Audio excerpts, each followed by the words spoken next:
Boa noite, gente. Tudo bem com vocês? Eu tentei fugir desse tema, dessa pregação. Tentei.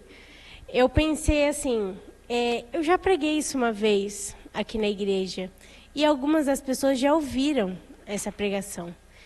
Aí eu pensei, não, deve ser coisa da minha cabeça, eu vou tentar, fazer o que eu tô achando que é para falar. Aí eu tentei começar, escrevi.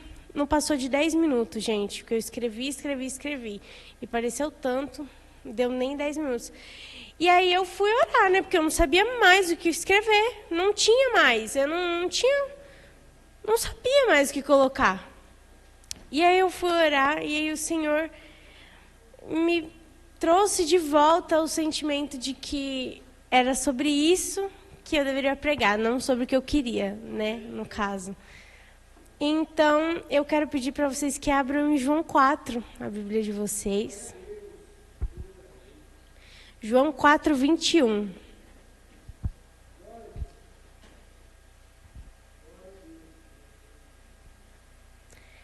Jesus respondeu: creia em mim, mulher. Está chegando a hora em que já não importará se você adora o Pai neste monte ou em Jerusalém. Vocês, samaritanos, sabem muito pouco a respeito daquele a quem adoram. Nós adoramos com conhecimento, pois a salvação vem por meio dos judeus. Mas está chegando a hora, e de fato já chegou, em que os verdadeiros adoradores adorarão o Pai em espírito e em verdade. O Pai procura pessoas que o adorem desse modo. Essa é uma parte da resposta de Jesus para a pergunta que mudou a vida daquela mulher. Essa é parte da resposta do encontro que mudou a vida daquela mulher samaritana. Ela esperava por Jesus. Ela diz mais uns versículos para frente que o Messias vai vir e ele vai nos explicar essas coisas. Então, ela esperava por Jesus. Essa mulher tinha sede, não só a física, por ela ter ido buscar água no poço, mas ela também tinha sede na sua alma. O interior dela ansiava por Deus. E ela queria adorar a Deus de forma certa. Tanto que a primeira pergunta que ela faz para Jesus, quando ela pensa que ele é um profeta, alguém entendido do Senhor, é justamente sobre isso, adoração. E os homens não conversavam com as mulheres naquele tempo. Os homens não tinham esse papo livre com as mulheres, ainda mais uma mulher naquela situação daquela. Era uma mulher que já tinha sido mulher de outros 5 homens, ela já tinha uma reputação. Além desses 2 fatos, ela também era samaritana, e Jesus era judeu, e esses povos tinham uma rixa entre si. Então, eles não tinham esse tipo de contato. Era estranho, mas a primeira oportunidade que aquela mulher teve de falar com alguém que talvez soubesse mais do que ela, soubesse algo que ela nunca pôde ter oportunidade de saber, ela aproveitou. Então, ela se aproximou e ela teve a sua história mudada. Essa mulher carregava a culpa do pecado dela. Por mais que ela tentasse se fazer de forte, provavelmente, com todos os olhares da sociedade, com todas as pessoas que a julgavam, ela provavelmente tentava se fazer de forte, mas ela carregava a culpa do pecado dela. Assim como todos nós, antes de encontrar Jesus, carregávamos a culpa dos nossos pecados, dos nossos erros. Mas tudo que Jesus via naquela mulher era uma pessoa sedenta por conhecer a Deus. Era uma pessoa que desejava entender mais sobre Deus. E a resposta de Jesus para essa mulher é simples. Deus quer que você o adore em conhecimento e em espírito e em verdade. E aí, com isso eu pergunto, como adorar a Deus se você não conhece? E como a gente adora em espírito e em verdade se a gente não conhece a verdade e não tem intimidade com o Espírito de Deus? Aí, nesse momento, a nossa cabeça já começa a querer nos tirar da reta, A gente começa a pensar, não, mas eu já sou convertido há tantos anos, eu já conheço Jesus, Eu já tive a minha experiência de conversão. Eu cresci num lar cristão, então sempre estive na igreja com os meus pais, com a minha família. Tudo isso passa pela nossa cabeça, querendo nos tirar da reta. Mas a gente conhece Jesus ou a gente ouve falar de Jesus? Jesus veio ao mundo para nos reconectar com Deus. O propósito de Jesus, ao morrer naquela cruz, foi nos dar livre acesso à presença de Deus, nos dar acesso ao relacionamento com Deus.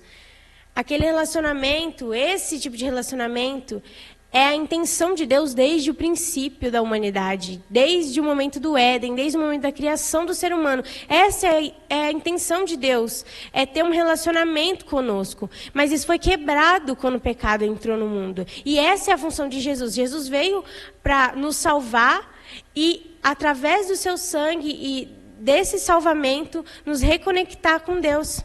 Será que todo esse plano que existe desde o princípio, desde antes da criação do mundo, será que esse plano é só para que nós conheçamos a Jesus de ouvir falar? Jesus diz para essa mulher que os samaritanos não conheciam a quem eles adoravam. Ele diz isso para essa mulher porque depois que a Samaria foi invadida pelo Império Assírio, o povo que sobrou nesse lugar, eles foram contaminados pela idolatria dos outros povos. Fora já terem sido contaminados pela idolatria dos outros reis que já governaram Israel antes. Então, assim, eles estavam completamente perdidos em questão de adoração. Eles faziam sacrifícios a outros deuses, eles adoravam em lugares diferentes. O Senhor tinha estabelecido um templo em Jerusalém e eles não iam para esse lugar porque Jeroboão construiu um outro altar e falou, esse aqui, que vocês vão adorar. Não era nem a Deus, era o bezerro. E ele falou, não, aqui, que vocês vão adorar. Jeroboão fez isso porque ele tinha medo de o povo voltar e, não, eles vão ficar com Davi, então eu vou criar um aqui e vamos ver se eles ficam. E eles ficaram. Eles estavam afastados da onde Deus tinha estabelecido. Então, esse povo tinha uma história com Deus, porque eles são o povo de Israel, mas essa história já tinha sido esquecida, basicamente, por eles. O povo de Samaria, eles não tinham mais conhecimento pleno de quem era Deus, de o que Deus tinha feito por eles. Eles eram um povo que tinha uma história, que já estava sendo esquecida, e adoravam a Deus de forma supérflua, como qualquer um dos outros deuses que eles tinham. Não tinha intimidade, apenas religiosidade. Tanto que aquela mulher, ela não podia perceber que quem estava na frente delas era o próprio Cristo. O Deus que ela procurava em templos, em altares, estava na frente dela. Esse era o problema dos samaritanos e dessa mulher. Mas não era o problema do seu antigo rei, Davi. Davi deu muitas mancadas na vida dele, mas ele foi um homem segundo o coração de Deus. Ele é um dos maiores exemplos de adoradores que nós temos. Não só pelos salmos que ele escreveu, que são lindos, mas pelo que eles representam. Os salmos, as palavras de Davi a Deus são palavras de alguém que só poderia escrever isso porque conhecia o Deus que servia. Porque conhecia o que Deus tinha feito, reconhecia o que Deus tinha feito e reconhecia quem Deus era. E por mais que eles demonstrem a intimidade de Davi, eles mostram como ele conhecia a Deus. E além de conhecer a pessoa de Deus, né, a personalidade do Senhor e tudo que ele tinha feito, Davi também conhecia a sua história particular com Deus. Davi sabia quem tinha livrado ele do leão e do urso. Em 1 Samuel 17, vai dizer assim, e ainda o Senhor que me livrou das garras do leão e do urso, também me livrará desse filisteu. Davi estava na frente de um gigante que vinha ameaçando o povo há 40 anos. E ele falou, não, eu vou, porque eu sei que o Deus que está comigo, o Deus que já me livrou de tantas outras coisas, pode me livrar desse gigante também. Ele sabia quem liderava as batalhas quando ele estava no campo de guerra. Davi, em 1 Samuel 18, vai dizer assim: por fim, Saul se afastou de sua presença e o nomeou comandante de 1000 soldados. E Davi conduzia as tropas vitoriosamente nas batalhas. Davi continuou a ter êxito em tudo que fazia, pois o Senhor estava com ele. Davi sabia quem tinha tirado ele de um lugar onde ele era rejeitado, onde ele era esquecido, onde ele não tinha lugar à mesa, e tinham colocado no lugar de rei, o lugar acima de todas as pessoas de Israel. Davi conhecia a sua história com Deus.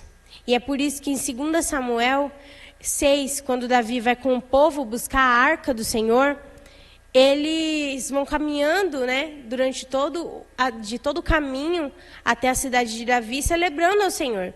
E no versículo 14 vai dizer que Davi dançava com todas as suas forças diante do Senhor. E assim, ele e o povo chegam na cidade, dançando diante do Senhor. Eles estão celebrando, porque a arca representava a presença do Senhor no meio deles. E eles estavam diante do Senhor. E era isso que Davi pensava: eu estou celebrando a Deus. Mas aí a esposa dele, Mical, viu, achou nada a ver a dança dele e começou a julgar Davi da janela. Aí Davi chegou em casa, na maior paz, depois de ter dançado super feliz diante do Senhor, e ele recebeu o julgamento de Mical. Mas ele não deixou barato. Ele sabia o porquê que ele estava dançando, não era à toa, ele não estava dançando para se aparecer. Ele diz assim em 2 Samuel 6, 21. Davi respondeu a Mical: eu dançava diante do Senhor, que me escolheu no lugar de seu pai e de toda a sua família. Ele me nomeou líder de Israel, o povo do Senhor. Por isso, eu continuarei a celebrar diante do Senhor. Mical poderia julgar ele, sim. Ele sabia que ela julgava ele. Mas ele não se importava com isso, porque o objetivo de Davi era outro. O objetivo de Davi era adorar o Senhor naquele momento. Isso era tudo que importava para ele. Davi conhecia a sua história com o Senhor. Aquele que tinha escolhido ele para liderar o povo dele. É por isso que ele dançava com liberdade diante do Senhor, com alegria. Um tempo depois que isso aconteceu, Davi está reparando no seu templo, no seu palácio muito lindo que ele tinha para morar. E ele repara que o Senhor está habitando numa tenda. E ele fala: não, isso não pode ficar assim. Eu vou construir um templo para o Senhor. Só que Deus chega para ele e fala que não é bem assim que vai acontecer. Mas que não seria ele que ia construir esse templo, mas sim um filho dele que iria construir. E nisso, nesse recado que Deus dá para Davi, ele diz também ele conta para Davi uma profecia sobre a linhagem dele, sobre a descendência. Ele diz que Davi vai ter uma descendência duradoura, uma dinastia duradoura. E Davi, ele se alegra muito com essa novidade, com essa promessa do Senhor para a família dele, porque os reis não eram hereditários, eram quem o Senhor escolhia. Isso era uma novidade. O Senhor escolheu uma dinastia para continuar reinando. Isso era uma coisa muito feliz. Então, Davi ficou muito feliz. E a reação dele está em 2 Samuel 7, que eu acho que é uma das minhas reações favoritas sobre uma promessa. Porque eu acho muito lindo como Davi se comporta. Ele diz assim na Bíblia: então Davi entrou no santuário, pôs-se diante do Senhor e orou: quem sou eu, ó soberano Senhor? E o que é a minha família para que me trouxestes até aqui? E agora, soberano Senhor, como se isso não bastasse, dizes que dará ao teu servo uma dinastia duradoura. Tratas a todos dessa forma, ó soberano Senhor? E o que mais posso dizer-te? Tu sabes como é o teu servo de fato. Por causa da sua promessa e de acordo com a sua vontade, fizeste todas essas grandes coisas e as tornastes conhecidas a teu servo. Quão grande és, ó soberano Senhor, e não há ninguém igual a ti. Jamais ouvimos outro Deus como tu. Engrandecestes o teu nome ao livrar o teu povo do Egito. Realizastes milagres impressionantes. Removestes as nações e os deuses do caminho do seu povo. Fizeste de Israel o seu próprio povo para sempre. E tu, ó Senhor, se tornaste o seu Deus. E agora, ó Senhor, Sou teu servo. Faze o que prometestes a meu respeito e de minha família. Confirma-o como uma promessa que durará para sempre. E que o seu nome seja honrado para sempre, a fim de que todos digam: o Senhor dos exércitos é o Deus de Israel. E que a dinastia de teu servo Davi permaneça diante de ti para sempre. Eu fico muito emocionada quando eu leio essas palavras de Davi, porque é a reação de uma criança quando recebe um presente. É como se a maior notícia da vida dele, se não a maior notícia da vida dele mesmo, ele tivesse acabado de receber e ele não se comporta com indiferença, tipo, muito obrigada, Deus. Porque, se você parar para pensar, uma criança, quando ela recebe um presente, é de uma pessoa que ela não tem tanta intimidade, é assim que ela se comporta. Ela agradece: muito obrigada, tio, pelo presentão que você me deu.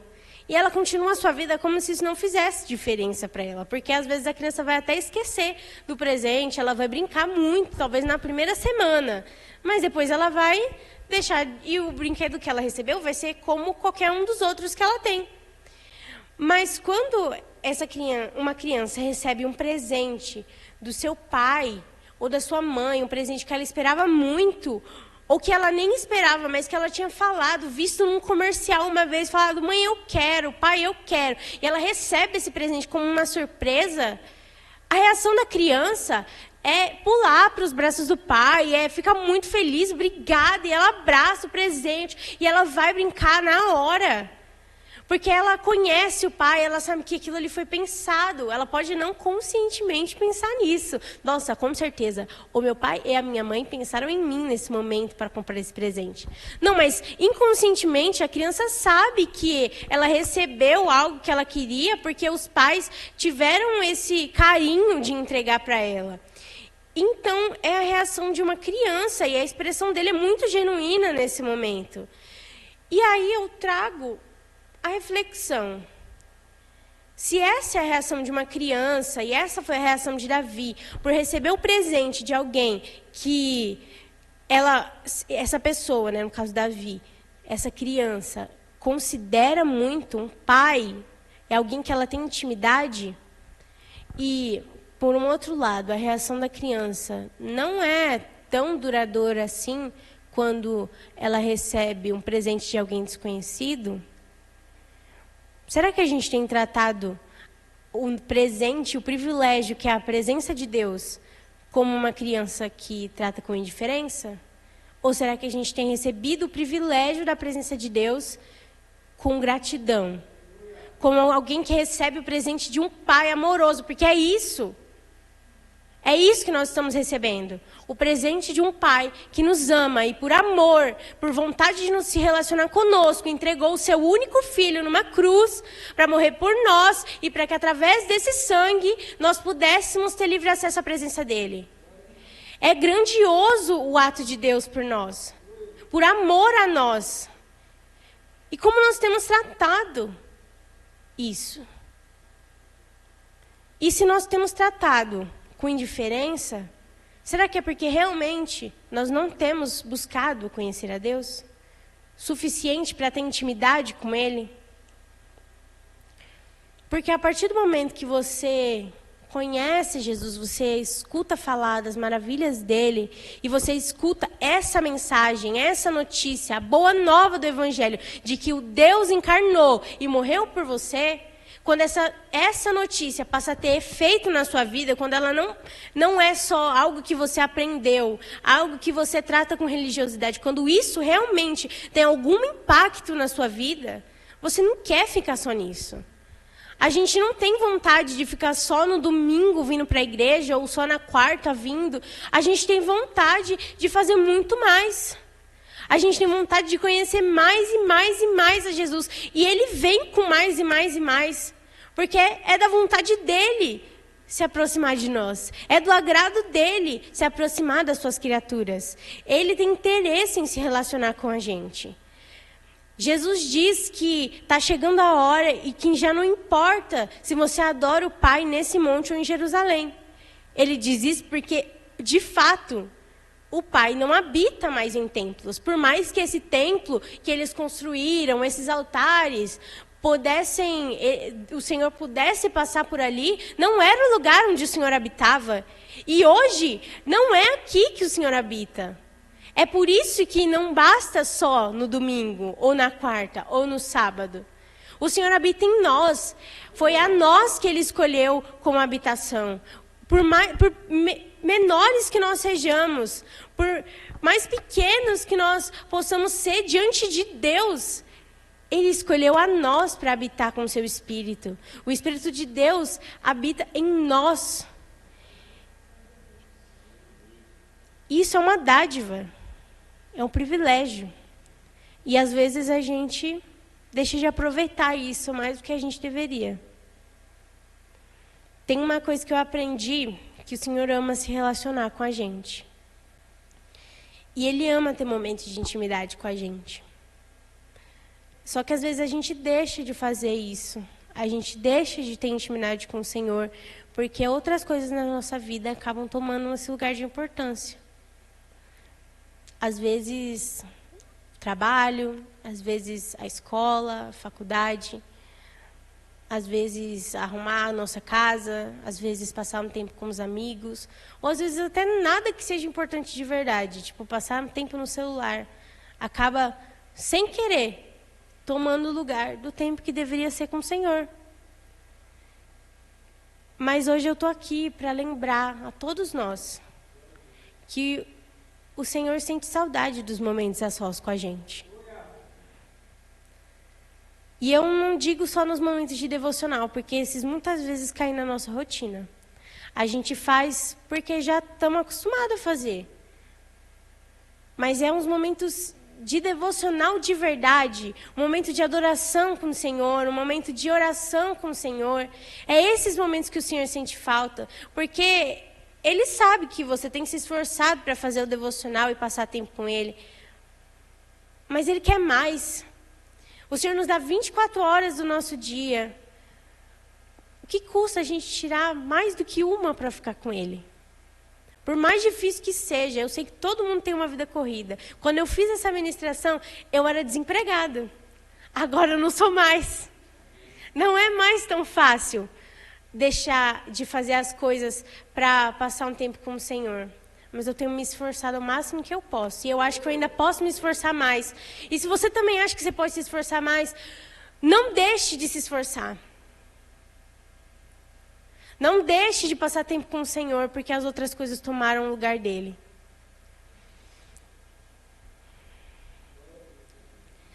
A gente deixa esses momentos de lado porque a gente esquece do quão importante eles são para o Senhor. E para nós. Porque passar tempo com Deus é a melhor coisa que a gente poderia fazer. E o Senhor também se agrada muito de quando a gente escolhe passar esse tempo com Ele. Então, se a gente deixa esses momentos e a gente escolhe só vir para a igreja no domingo e receber do Senhor aqui, e na quarta, talvez, também passar um tempo com o Senhor aqui no momento de oração, a gente está fazendo errado. Porque se tem outra coisa que eu aprendi, é que os nossos momentos de adoração aqui na igreja, aqui em família, são só um reflexo do que a gente já tem no nosso secreto com o Senhor. Então, se a gente espera que a gente vai vir aqui e algo milagrosamente vai aparecer e acontecer na nossa vida, pode acontecer sim, eu não estou dizendo que não pode, mas se a gente espera que todo domingo, toda quarta, a gente vai vir e depois de ter passado a semana inteira sem nem ter lembrado do Senhor, algo de muito extraordinário vai acontecer, a gente está se enganando. Porque não vai ser assim todas as vezes. Vão ter vezes que sim, a presença do Senhor vai vir, vai acontecer, mesmo sem a gente ter feito esforço algum, porque o Senhor não precisa do nosso esforço. Ele definitivamente não precisa. Mas se a gente não faz o mínimo para buscar o Senhor, do que a gente vai estar transbordando? Nada. Não vai ter nada para transbordar aqui, em família. A gente não vai ter nenhuma comunhão com o Espírito para poder ter comunhão com os irmãos também. Então, não vai adiantar. A gente deixa de dar importância para esse momento. Na verdade, quando a gente não tem um momento de adoração nosso com Deus, independente do momento que seja que for, a gente não sabe dar valor ao momento que nós temos aqui em família. Porque a gente acha que é só um momento para ouvir a música bonita que o grupo de louvor ensaiou para cantar, e a gente trata como um karaokê gospel. Mas nunca foi a intenção do momento de louvor, do momento de adoração. O momento de adoração é um momento em que nós nos juntamos como corpo para adorar a Deus. Não é para ficar assistindo uma apresentação. E como parte do grupo de louvor, essa também não é a nossa intenção de fazer uma apresentação. A nossa intenção é estar junto com a igreja adorando ao Senhor. E quando a gente não tem tempo para Deus no secreto, a gente não sabe valorizar os momentos que nós temos em família. E assim, esse momento, ele é importante. Não é à toa que, muitas vezes na Bíblia, coisas acontecem nesse momento de adoração, no momento de louvor ao Senhor. Em Atos 13, a gente vai ver isso. E está escrito assim: entre os profetas e mestres da igreja de Antioquia, na Síria, estavam Barnabé e Simeão, chamado Negro, Lúcio de Cirene, Manaém, que tinha sido criado com o rei Herodes Antipas, e Saulo. Certo dia, enquanto adoravam o Senhor e jejuavam, o Espírito lhe disse: separem Barnabé e Saulo para realizarem o trabalho para o qual os chamei. Então, depois de mais jejuns e oração, impuseram as mãos sobre eles e os enviaram em sua missão. Então, enquanto esses homens de Deus, esses profetas e mestres estavam reunidos ali, em um momento em que está escrito que eles adoravam e jejuavam ao Senhor, o Espírito Santo escolheu esse momento, porque ele poderia ter escolhido qualquer outro, para revelar que ele tinha uma missão específica para Saulo e para Barnabé. Que eles deveriam ir para um lugar específico. O Senhor escolheu esse momento para revelar. Um momento em que eles estavam juntos em adoração ao Senhor. Outro momento que a gente pode ver isso é no momento em que muitas vezes a gente já conhece, muitas pessoas conhecem, porque tem até música. É em Atos 16, 25. Que está escrito assim: por volta da meia-noite, Paulo e Silas estavam orando e cantando hinos a Deus, e outros presos ouviam.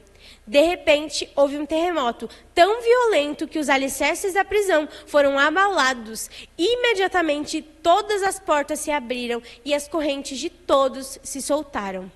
As correntes e as portas se abriram, as correntes se soltaram, eles foram libertos, porque o Senhor escolheu se manifestar no momento em que eles estavam cantando hinos a Deus. Então, o momento de adoração com a família, né, no caso aqui, só estavam Paulo e Silas, ou então aqui em cima tinham mais pessoas em um outro contexto, o Senhor escolhe se manifestar nesses momentos, porque o fato de os filhos de Deus estarem reunidos para atrair a presença dele, para engrandecer o nome dele, com desejo de estar na presença de Deus, isso faz com que o Senhor também deseje estar conosco. É algo que agrada ao Senhor, então há um poder nesse momento. O Senhor se move nesses momentos. E é por isso que a gente precisa ter em mente de como adorar a Deus da forma certa. E é por isso que tudo aquilo de ter intimidade, de conhecer a Deus, faz sentido. Porque é nesses momentos que a gente vai transbordar. O Pai procura aqueles que o adorem em espírito e em verdade. E nós precisamos ser aqueles que Deus vai achar dispostos para isso. Mas a gente só pode estar nessa posição se a gente realmente tem conhecimento do nosso Deus. Nosso Deus, que é dono dos céus, da terra. O Deus que é o Senhor de toda a criação, de todas as coisas. O mesmo que em tamanha grandeza escolhe se relacionar conosco, que somos apenas criaturas dele. É isso que faz um verdadeiro adorador. Reconhecer a pequenez diante de Deus. E entender que é ele quem precisa estar no centro e no trono da nossa vida. É esse tipo de conhecimento que vem com a nossa intimidade com Deus e que vem de ter intencionalidade nos momentos com Ele, tanto no secreto quanto em família.